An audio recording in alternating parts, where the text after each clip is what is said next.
guy, like, because you spend so many of your years looking at those dudes and being like, you're a fucking useless cunt. And then like when you're Mr. Professional, you're Mr. Representative, and then you got guys that rock up and half-ass and just have a run.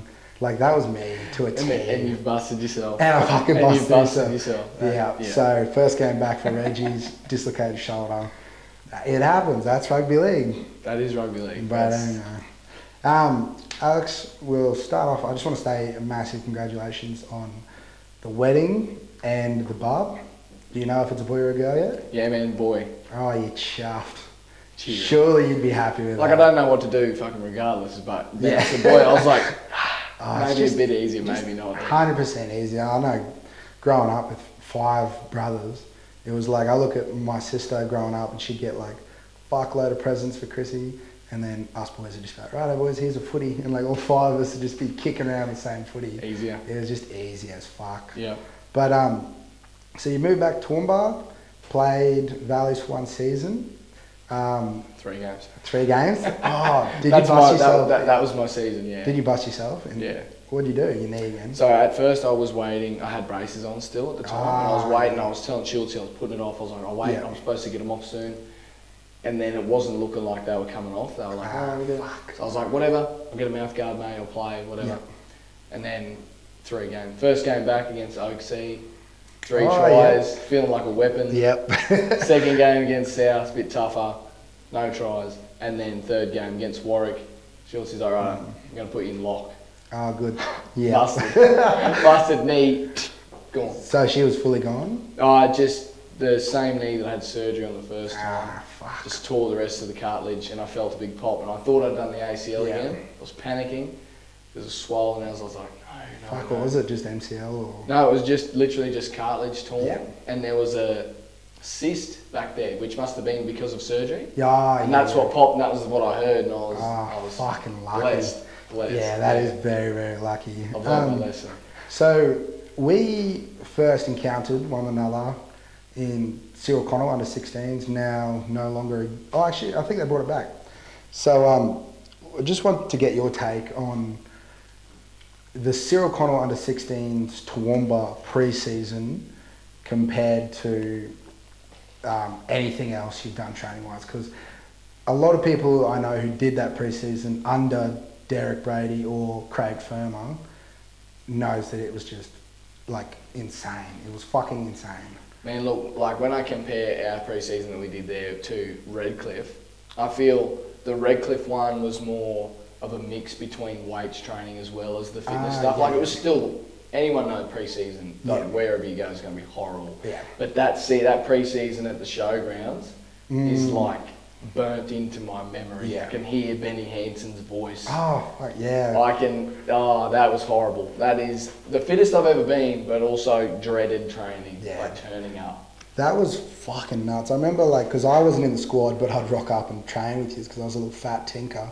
And I remember coming last, and then I'd come last, spew right in the middle of the fucking track, and then you fucking, all the fitter boys would just be taking off for your next lap. And then Dad just be fucking screaming at me, and yeah, that was fucked up. The year after when we did it, it was the exact same, but we there's that one lap and it's 400 meters. Yeah. Yeah. Well, we did that and we had a minute to be back, and so this was towards the end, and we had a big fat fella in the squad who was a pretty football fit.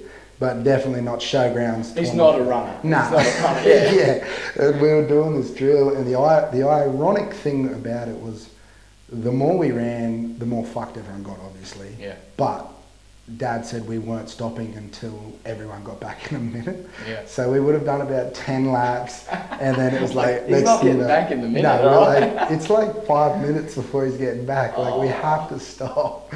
But yeah, that was I look at the younger grades coming through and just think that they are at such not a massive disadvantage, but a somewhat disadvantage, because that pre-season and the bonds you make through October, November, December, January before you actually get into the games is pretty insane. It's nothing like the Toowoomba Clydesdale development t-shirt squads where you train once a week and then you play a fucking carnival. Yep. And so like you actually build relationships, you build mateships with people that you play on a weekly basis, but you get really tight with. Do you you agree that they are at a disadvantage, or do you think that it's good that they've kind of wiped it and now everything's about the under 18s? So they haven't brought it back. They are bringing it back. I think they've brought a somewhat mix of it back. Oh, they might have brought back the whole thing. Yeah, okay. Because I know it shows how much we know. We're involved in it. Yeah, we should just stay out of it. No, I think if it wasn't in there, then that grade it will be at a disadvantage because you play better footy. You're surrounded by those comps. You're surrounded by better footy players. Yeah. You learn and you level your own skills up when you take it back to your club. Yeah. And you bring that on everyone else, and the footy gets better around you. Yeah. Shit. Take that away. Where is your chance to get better? You go 16s, play club footy, 18s, play club footy, and then either go A grade or even 18s rep somewhere, and you're just not used to the speed, the skill. Yeah. That was one of the biggest things I think was the actual speed of the game. Yeah. Was just shell shocked everyone in that first 16s year, because like you said, it was the best of the best in Queensland versing each other. Yep. And so there was no one playing down to anyone's level. It was everyone actually playing up to everyone's level, which made the competition just so strong and competitive. Yeah. And I like that you just said that about taking it back to your club, because clubs were getting stronger because their rep players were coming back and lifting, when you got that one player on your team that just when they play just lifts everyone, and you got little Johnny, who's not usually a fucking monster on the field, plays right up because so and so's playing. And when you take those rep players out, everyone else at that club, while they're away for however many games, have got to stand up and they improve their own skills. Yeah. Whereas they might not get that chance during the year with the better players there. Yeah, they can sort of go sit back on the back burner and go, they're going to do what they do. Yeah. And, they're not forced to get better, where that's sort of like a catalyst for them to get better. And it's like the blokes that are there who want to get better, who obviously can't because their position's been taken, or they enjoy their footy more because there's no constant pressure of so-and-so being here and, they're just scoring all the fucking time, or they're making all the tackles, and it's like you actually get to spread it around a bit more, and I think it makes club players better players. Yep. So you finished up, you did your first year 18s, Trauma Clydesdales, second year Redcliffe. Yep. What made that decision so easy to go to Redcliffe? Because you've been Toowoomba through and through, all through junior. Yeah, from under 10s, I think I made my first Toowoomba side as a shadow, and then made every Toowoomba rep team up until that point when I was Paddy and I were in the same sort of boat. We're like, what can Toowoomba offer us, or do we pursue other places? Yeah. And then East and Redcliffe both approached, I think it was our school teachers. Oh, okay. I said, we're going to have a meeting at school and talk to these guys. Yeah. And Redcliffe and East were both offering, different things. East weren't really offering the job, whereas Redcliffe we'll help you find a job. Yeah. You get the training. That's the difference, hey? And I was like, you know what, I've heard good things about Reddy. Yeah. And I just, I went down to East and I liked it, but then I went down to Reddy and I was like, I really like the culture there is here. And seeing everyone there training and stuff, I was like, it seems like a good group. Yeah. So then, then we just moved. It was I think we started Redcliffe Preseason 3 days after schoolies. Ah, shit. Moved everything down from Toowoomba to Brizzy, and then started Preseason still busted from school. Preseason's hard enough, let alone carrying the wounds from school. Yeah, I remember I was talking to Harry Skinner, I think, about the trial. Yeah. And he said the trial was pretty crazy. What was the trial like? The trial to get into the side for Reddy. Yeah. Yeah, it was good. There was so many there. Some clubs you'll see a trial and it's there's barely enough. Well, Toowoomba does it sometimes. There's barely enough there for rep side, so everyone makes the cut, and then they cut down later. Yep. Not the case at Reddy. There was so many there. Yep. They had to make. I think it was 4 or 5 teams. Oh shit. Would roll in and roll out and take it in turns and stuff. Yeah. So it was tough. The trial was full on. Yeah, fuck yeah. He said that there was one day there was all running, or that there was another day where it was weights. Was the weights involved in the trial, or? Yeah, I don't. Or was that more of a test? I don't remember the details too much, but there was testing. Yeah. I remember there was whether that was connected to the trial. I can't really Memory's horrible. My memory's horrible. You've been knocked around too much, mate. But I think there was like your sort of test, like your 1 rep maxes and things, and then your fitness testing, and then there was the games. Yeah. So yeah. Oh, well, that's fair enough. I mean, I've always hated watching, like you said, you come down and watch the 21s trial, and there's like 15 blokes rock up. Yeah. And they play touch footy, and then every comes in the team, and then they picking blokes from left, right, and centre who weren't even at the trial. It's like, oh, come on. Yeah. Or, at least give little Timmy a run. He rocked up to the fucking trial at least. And I tell you what, it could be me. This could be the angry old man within me. But my favourite thing that I loved about Reddy was people didn't get picked on their reputation. Yeah. That was all wiped away. Yeah. Whereas smaller towns like, well, not a small town, but like Toowoomba and that, we find that I know you would have noticed that a lot as well. Oh shit, yeah. So the better players, and we can admit it, they're better players. Yeah. But they don't even show up and respect the process. They just know that they'll be picked. Yeah. Same as the state level, same as the Australian level. Yeah. Sometimes like those dudes who have been around that area, they get picked regardless. And I liked that wasn't there ready. Yeah. Oh, they must fucking, like that must be a one in a fucking, like one out of everyone, because fucking, I remember Notes used to hate them when like you'd see, like you know them from club, you don't know them personally, but you see them rock up the trial with a fucking note in their hand from a physio or a fucking doctor. Yeah. And like, I'd actually respect the coaches like Dad and Craig, that it was just like, no, like, Notes aren't going to fucking you don't play, you're not in the We got side. 60 blokes, like Cyril Connor always had good numbers. Yep. I think when I tried, there was 110 kids there, which was pretty massive, and then there were people there rocking up with Notes, and Dad was just like, nah. Man, it was like that. It's like that sort of thing. Like I remember it being when I was younger. Dad's like, oh, make sure they pick who works hardest. They pick who works hardest. That was drummed into my head, and then I learned as I got older that's not really the case all the time. Like even getting to the DD carnivals, playing the state carnivals and stuff. There'd be guys with the big names playing for your Wide Bay and your Met East and the Met North and whatever. Yeah, all of them. And there'd be a big dude who's obviously made the Australian team, Queensland team, or anything a few times, break their arm first game, and yet they're still named in the squad. Yeah. That sort of stuff, man. Yeah, fucking. Even though Redcliffe didn't, even though that probably does happen there, just that's rubbish. Yeah, that's rubbish. So you played the season at Redcliffe, come back, played, or did you finish up at Redcliffe before coming back, or did you had a year off? ACL. So you did your ACL at Second Redcliffe. year of Reddy. Yep. Against, funnily enough, against Easts in the last few minutes. Yeah, ACL. So it was clean break. Was that your first? First big injury? Yeah. Yeah. Wow. Yeah. Sucks, doesn't it? Never broken anything, never done anything major, and then snapped ACL. So. Fuck. Have you had any bad ones since, or other than the scare? Just no, not really. Just that. Yeah. Just that knee and rebuilding that, and then I haven't really had it. Like I've had a couple of minor tears in my hammies and stuff. Like that's bodybuilding related. Yeah. Okay. Yeah. But not to do with footy, no. Yeah. So, did you find that like you would have played rugby league then, just off the top of my head, for about 17 years then, or 15, 16, 17 years? Did you find it hard to like go from one actually shorter than that? I was a late starter. Oh, you're a late starter. I started. Man, I would have had you picked as a 4-year-old running around under. No, man, I started under 11s. Ah, what did you play for? Soccer. So I played touch footy, soccer, baseball, futsal. Rubbish at most of them, except for touch. Sorry, Dad, for making him come and take me to soccer. And then footy 1 year. Ryan Beatty was just like, hey man, you want to give footy a crack at Valleys? And I went, and I was rubbish. Under 11s, like a terrible player. Yeah. But then I was like, I actually really enjoy this. And Scotty Brunner as a coach, he was like, I didn't know if I wanted to come back. And he was like, hey mate, you did really well, see it, sign up day. And I was like, yeah, right, I'll give it a. Then I actually gave That's it a all dig. it took. That's all it took.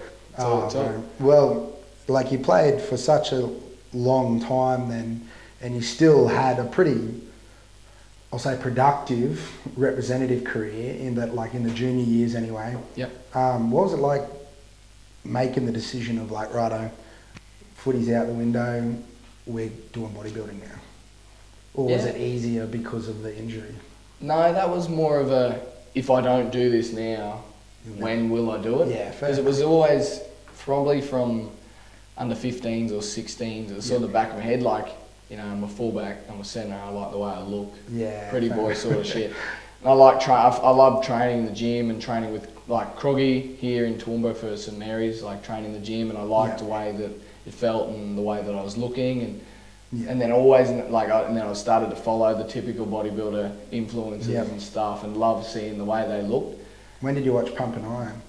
Pumping Iron? Yeah. I haven't actually seen that. What the fuck? I know. I'm very. You need to get on when it comes, even in bodybuilding crowd, I'm very lax when it comes to that sort of stuff. Like I haven't seen some of the stuff they've seen. Oh fuck! But I still love the way that the physiques were and stuff. Bro, you get hard on watching Pumping Iron. I will. I'll go home and watch it. Yeah. No, it was a pretty easy transition. Like I hurt my knee, and I sort of took that as this is a sign to try and give something else a crack. Yep. Because I sort of, from that point, I don't want to say give up, but I was like, don't see my football career progressing further than that. Yep. Whereas I have 100% faith I can do something in bodybuilding. So I was like, if I don't do it now, I won't do it. Reached out to a coach through a mate I met in a mate that I met in Toowoomba at the gym at World. I was like, who's your coach? He looked crazy, bro. That's Cooper Pryor. Oh, okay. I was like, bro, you looked crazy for your prep. Who's your coach? Messaged him. He's like, Brandon at the time was like, my books are full.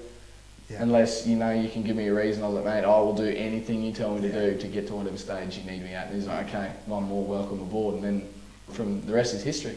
I think the platform you would have built for yourself, training so hard for rep footy and for footy in general, it would be like idolised by personal trainers and bodybuilding coaches, because like you said, I've already done shit that would be a lot harder than the average person, and so like you'd just be like easier to mold, I think, by a bodybuilding coach. I think Brandon would agree with you there, because I was sort of like, you tell me what to fucking eat, I'll eat it. Yeah. You tell me what to do in the gym, I'll do it. You tell me what's required to get me to the stage, I'll do it. I didn't care how much it sucked ass. Yeah. Like I knew it was going to suck. Just like pre-season training is going to suck, but you do it for the result. Was it when you say like it was going to suck, do you think it was more the diet or the actual exercise? Man, the toughest thing with bodybuilding is always the diet. Yeah. It's like training, I love training. I think most people that are in the gym often enough love the gym. Yeah. It's just when it gets down to the nitty gritty parts, it's the diets that's taking a toll on you the most, and that's what's tiring you out, but you just suck it up. Yeah, because I've been through a couple of massive, I swear it's every time I watch Pumping Iron. I've watched it like 6 times. Really? Yeah, you're the bodybuilder, not me. Yeah. But like every time you watch it, you're just like, fuck, bro. And then like going mad, fucking weight loss journey, or fucking you have an epiphany and you're fucking in the gym twice a day doing one cardio, then one weightlifting. Yep. And then you realise how important, you don't realise how important diet is until you're actually like, oh fuck, well I've been hitting the gym twice a day for 2 weeks, why aren't I fucking do anything? But they're not changing their diet. I look like Ronnie Coleman. Yeah, exactly. Yeah. And it's like, oh well, you're still eating shit, or you're still not eating the right shit to look like however you want to look. Yeah. But yeah, right. So like, was there any exercise or like workouts that just like proper sucked though? Man, towards stage, so when I've already lost a lot of that weight. Yeah. And energy expenditure is high. Yeah. So I'm still got to do all my walking every day. My food is very low. Yeah. So like energy output is high. Yeah. What was going in was very low. How do you like stay on top of it? Like, is there any tips or tricks? It's really Brandon's tagline. His favourite quote that he loved to say was "Embrace the suck." Oh, okay. Because there's so many, like you can mitigate how much it sucks by controlling variables and stuff. Yeah. But at the end of the day, you got to realise it's still going to hit a point where you're just going to feel like a bag of dicks every day. Yeah. What would be your calorie deficit then?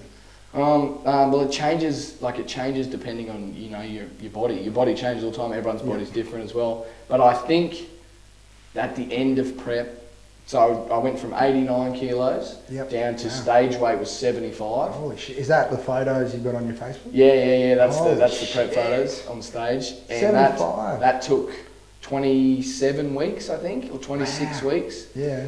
And I think the lowest my calories were 1,900 calories a day, 20,000 steps a day. Okay, so that's not like That's not what I thought, but then again, I have no idea.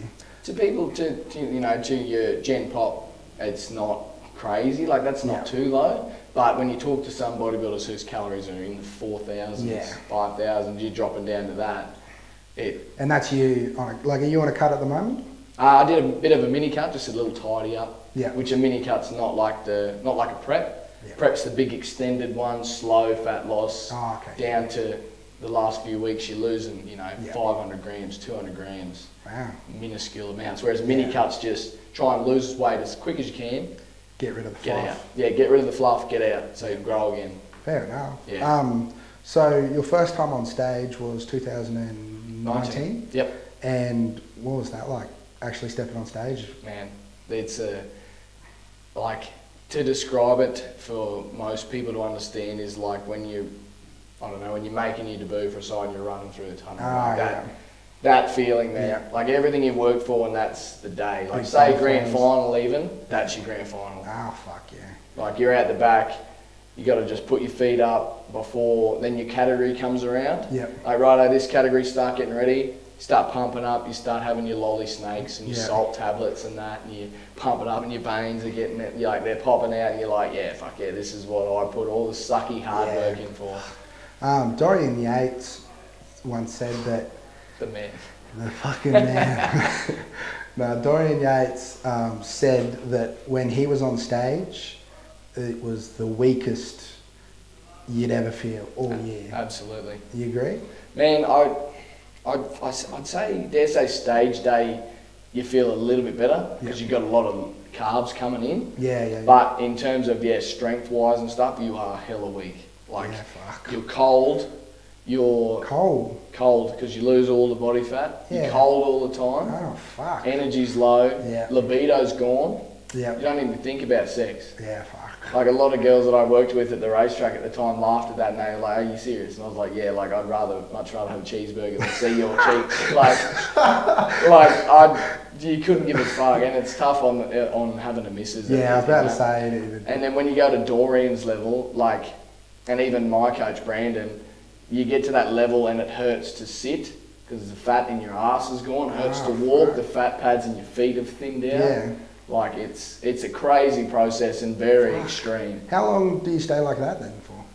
You try and minimise how long. Like I did shows, I think I did 4 in a row and they were only like 2 weeks apart. Oh, okay, yep. And then after that, you immediately start reversing out. Is that like where you start a feed to get back up? Slowly bring the calories back up so your body starts being normal. Mind you, no one ever does that properly. Oh, No, okay. they'll say, make sure you don't blow out. And I was like, yeah, no, I'm going to reverse properly in that. And then the day after proceeded to eat probably 10,000 calories and destroy my body. Yeah. And I was on the toilet for 2 days. Is there like shit that can really go wrong in a reverse feed or it's not really?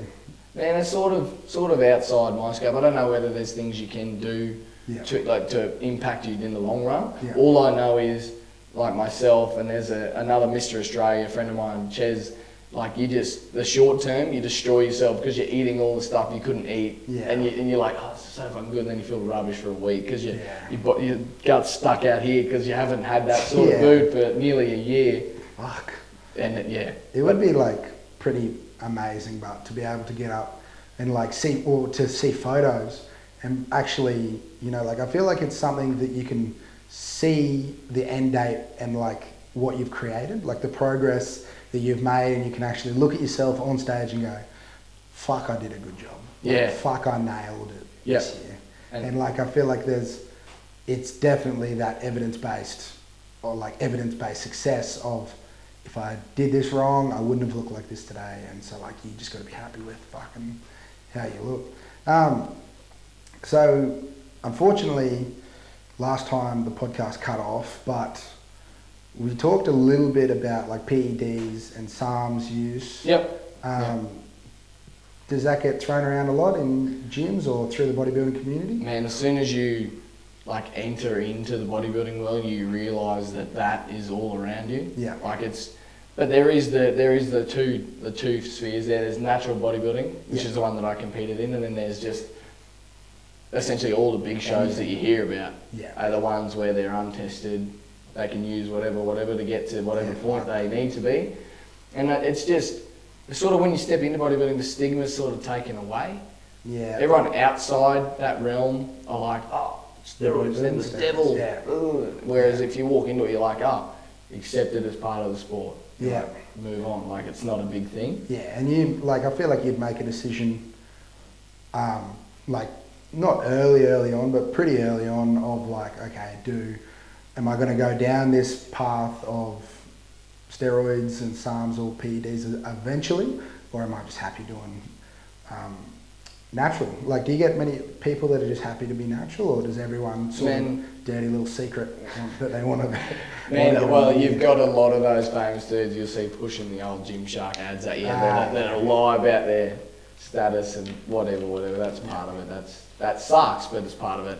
But man, you'll get legendary athletes that stay natural their whole lives. Yeah. Like, I always keep coming back to it, but my coach Brandon, he's been natty and he's been bodybuilding. I think it's something like 15 years or 10 years. Wow. And he looks I know he'll get the steroid allegations thrown at him because he is a man who's abused his body over and over and over again in the gym for like 10 years, and he looks exactly like what you would if you did that. Yeah, fuck. And this is a man who, we caught up one day, and I love telling people the story when it comes down to dedication wise. I stayed with him and his partner Rachel one weekend, and we went and got takeaway sushi, come back to his place, got all the sushi out of the packet and stuff. He took one sushi roll apart and weighed the ingredients for that and averaged it across them. That was his dirty cheat meal. Yeah. Yeah, and I'm like, bro, my dirty cheat meal is like way worse than that. And he's weighing this and weighing the rice that was in that roll and the chicken and the. I think, like, would that just be the easier way, like when you are natural, that if you do want to look like you're on steroids, being natural, you've just got to nail the food, your macros, nail your vitamins, nail all the little like micronutrient shit, and then like that's what's going to make you look eventually like you're on the fucking year. Yeah, man. If you want to be that level in the natural bodybuilding, you have to be all in and all in for the long run. Yeah. I think that's the thing that a lot of people who freshly get into bodybuilding, that ruins them a little bit. Yeah. They got this short vision of what they want to look like, and they give themselves a short time frame. They're like, right, 2 years, I want to look like that. And it's not going to happen like that. It's a slow process. Yeah, shit. Yeah. Well, you look at like even the best of the best. Like Jake Hutler, he didn't win it, and he was up there for years until he was actually like. But then again, he was with Ronnie Coleman. Ronnie Coleman's fucking freak. Yeah. But like even those big dudes like Dorian Yates, he's my favourite bodybuilder, and he talks about like he was like 10, 12 years before he fucking won anything, and then he won it 3 times, and he was just happy to retire. Well, and also like not only is it a long, slow process in natural bodybuilding, even going the other way, if you do choose the enhancement route, it's not the snap of a finger that people think it is. Like, you know, as soon as someone comes out that they were on steroids, they're like, people are just like, oh well, can't support him. He cheated. Yeah. And it's like, you know, you still had to train like an animal, eat like an animal every single day for years and years to get to that point still. It just helped him. That is like the biggest misconception, I think, with steroids anyway, because if you were to take steroids and still half-ass training, eat whatever the fuck you want, you just turn into a proper fat cunt. Man, there are guys in Toowoomba gym that I know right now that are on steroids and look worse than me. Fuck. I know that there are guys in every single gym everywhere, and they just play around with them and fancy their life. I'm not going to tell them they can't do what they want. Yeah. But I don't see the point. Yeah, because you accept all the risks that come with taking them, and they're taking them for no reason other than to look good at the cube. Yeah. In a t-shirt. Well, I think like we used to be so taboo anyone to do steroids, and I feel like yourself, there would be people in every single gym, especially with this new wave of accessibility to steroids. Like they used to be behind the fucking back in gym bathrooms and down back alleys, and now it's like you can buy them on Australian websites, and you've got 15, 16-year-old dudes who are just getting into gym, getting access to tren and your testosterone fucking needles and shit like that. So I think that's become the biggest problem with it, is that you have got dudes who just want to look good taking this thing, not knowing that it's going to blow their fucking sperm out of the water. It's going to ruin their fucking body. That's it. It's all the risks that come with it. Like, you will look and probably feel wicked from what I've heard from guys who do take it. But unless you understand the risks and things that could happen, why would you do it? If you don't understand, like, the only proper way to do that is to get a pharmaceutical coach or someone to teach you. And when I say pharmaceutical coach, I don't mean a fucking IFBB dude who looks crazy and he's like, fucking take this, you'll look sick. Because he doesn't even know. No. That like work for him it might destroy your body from the inside out. And that's what worries me. Yeah. I don't know whether I agree with you on the point of it's more accessible. Okay. But I think I do agree with it's more in front of us now. Yeah. The fitness industry has blown up tenfold, and you'll scroll on TikTok, you'll scroll on Facebook, and every second ad you'll find a photo of a shredded dude. And now more and more people are like, I want to do that, I want to look like that. And like you said, it's just people trying to look good for a night out when they don't have to look like fucking bodybuilders on. Man, no, you don't. If you're not competing, there's really no point. Man, unless you're a performance athlete, because I know it would help you in performance. Oh, shit, yeah. Or unless you're a physique athlete, I really don't understand it. Yeah. Like, for long-term health-wise, I would just stay natty if you're going to do it. Like, you just want to look good, because there's dudes that look crazy without touching anything. Yeah. You just can't eat like a wanker, that's all. Yeah. Do you know James Smith, the PT?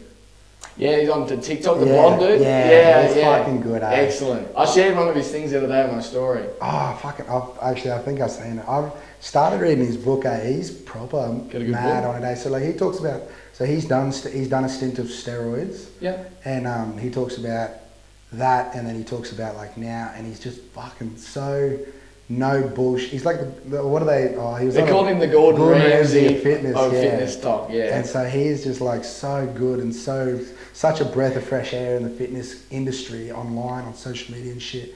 And he talks like so calmly about like, you know, like fitness models with million followers, and he's like, wear this fucking heat blanket. Have you seen that? The sauna blanket. The bloody waist trainers. And he just goes to town on him. He's like, so he should, man. He's like, this bitch wouldn't even use this fucking thing, but she's going to push it for fucking hundreds of thousands of dollars or whatever they're going to pay her. His video the other day was like, how to become a millionaire in like 4 easy steps. It's like, step 1, take lots of steroids. Step 2, get jacked. Step 3, get sponsored by a protein brand. Step 4, tell people it was because of the protein. You look like this. Yeah. 5, get money. Like, it's a system that's being used a lot, and they push rubbish products at you. Oh shit, yeah. If you can get into it, fucking, you may as well. If you look like a fucking sick cunt, get yourself. Hey man, they're just getting money. They're out there getting money, and I'm like, hey, Fee, if you look like that, I just wish they wouldn't tell people that it was like, this is what I have. Take this and you'll look like me. It's like you move the protein aside. Yeah. And the vial is behind it. Like, it wasn't to do with this. Wasn't to do with this. So when's your next comp? Well, I was supposed to have one last year. I think I got 10 weeks into my prep and then partial tear in my hamstring. So how'd you do that? Just in the gym. I was doing heavy RDLs, and I think I might have just got lazy one day, and I felt a little pop behind in there. It was just a little tear, and I was like, fuck. Then I was like, should I pursue prep, keep going with it? But I come into the gym, and I had that fear in the back of my head then. Yeah. And I wasn't going to push myself to that point that I normally push myself to. I was stopping well short. So I was like, that's going to affect my end result, so I'll just wait until the next time and life lines up for me to do it again. Exactly, yeah. So I'm not angry about it. Like, I still went to the shows I was meant to compete at and watched some of my friends do awesome stuff. Yeah. One of them turned pro, just watching just some jacked men do their thing. Yeah. And women. And women. Yeah. And women. So you said before about what's your favourite cheat meal? Favourite cheat meal? Man, look, my favourite thing at the moment is sushi. I can't get enough. Yeah. Like, what do you like best from sushi? Karaji bowls or? It'll get to the weekend, and Fee and I go to the one at Sushi Machi, bottom of Grand Central there. Yeah. And I'll always get the white girl one. I'll get chicken and avocado one with the Kewpie mayo. Yeah. I get a salmon and avocado one. Yep. There's one called Dorito. It's crazy. It's like chicken and then they've got this hot mustardy sauce over the top. That one's wild. Oh. Love a Karaage bowl. Yeah. We went to a little, you know those little tiny hidden away Chinese food places? They always taste way better than the big places. Yep. We went to one the other day for Brizzy, and I got it was like a handmade, hand-crumbed bloody honey chicken thing. Oh shit. And it was crazy. And there's some 108-year-old Chinese woman out the back cooking it. Yeah, and she has been doing that shit forever. Yeah. It just hits Those different. are the best Or ones. Super Rooster, man. Still chicken. People who aren't from Toowoomba just don't get those it. are planets apart. They don't get it. It is really, and they just don't get it. What do you like best from Super Rooster? I just had Super Rooster. Did you actually? I don't rate it, eh? What? Not that much. Damn. See, like... You hurt me there. Oh, sorry. Cut me. I'm like... I don't know. I'm Guzman Gomez. I love Guzman Gomez. But, I don't know. I'm kind of fucking... Super Rooster's just... You go in there and like the chicken burgers are pretty good. The chips are fucking good. But yeah, no, it's just... But everyone fucking sucks on Super Rooster, so they're doing something right. Man, they've got me. They have got me. I'll have a chicken burger and a small chips and then something like pineapple fritter or something. The fucking small chips are still... Oh, yeah, they do be it's excellent. like half a the kilo money, of chips still. Man, you need to go to a second job just to get... $4 for the burger, like $11 of chips. Oh, you're like, but it's worth it. We'll wrap it up there, mate. So, obviously, best of luck with the bodybuilding going forward. You've got the full support of the podcast. We're going to be keeping an eye out and might even poke our nose into your next fucking competition. Yeah, that'd be cool. I'll need a fucking Pubcats beanie to keep warm out. Yeah, I won't forget about it. Yeah, go on. Massive congrats on the wedding. What made you want to do the surprise wedding? Man, that was a lot to do with Fee. Like one day, come home from work on a Friday and she's like, we should get engaged. And I was like, oh, cool. It's crazy, but yeah, okay. Yeah. And then the next time I was like, actually, our engagement party should be a surprise wedding. Oh, and I was like, that's actually fucking something I would do. That's wicked. Did you get everyone? Like everyone was fully surprised? Or? Yeah. That's like cool. My dad, the only people that knew were Fee's family that we had it at their house. Yeah. Yeah, but everyone else, like even my closest friends, my best men, no one else knew. So it was great. It was crazy. Cool. Yeah. No, well done. And the baby, have you got a name yet? Or we do. Not announcing it? Secret still, Fair enough. Got a little cool name for the little man. I think we got 7 weeks to go. Awesome. Very awesome. close. I'm sure she'd be waiting for it to be over. Man, this is the sucky part. She's just feeling big and slow, and she's like ready to hold him, and I'm like, I can't help but feel bad for him because I look at like my older brother's his missus is 2 weeks off popping, and she just looks like so uncomfortable. Like it's just massive belly. Yeah. But like you think like if you think that pregnant women are just like they just got fat. It's like no, because fat people look comfortable. Yeah, like they're growing a human that is kicking them on the inside. And it's like they're not growing any weight anywhere else except their belly. Like that's fucking fucking crazy. I was just saying to her the other day, I was like, sucks for you. Like you got to go through all this. You got to give birth to this boy. He's going to love you for like crazy as hell for like 4 months, and then he's going to be able to do stuff then, and then he's going to love dad. And then I'm going to feel bad, but not really. It's fucked up, man. Women have drawn a shit card. They have, and like, oh man, it's like, why doesn't the body make it easier on them? Instead of making them feel rubbish and they spew and they feel sick and they hurt, the husbands and the boyfriends are just like, yeah, man. Our job takes 30 seconds. It takes 30 seconds. And done. Oh shit, 30 seconds. Come on, bro, give us some credit. That's like at least 3 minutes. At least 3 minutes. We'll tell about it. Thank you once again, Alex, coming on. We'll have to get you on again, mate. We'll do a conspiracy theory episode. Oh man, I look forward to it. Yeah, cool. Righto, bros.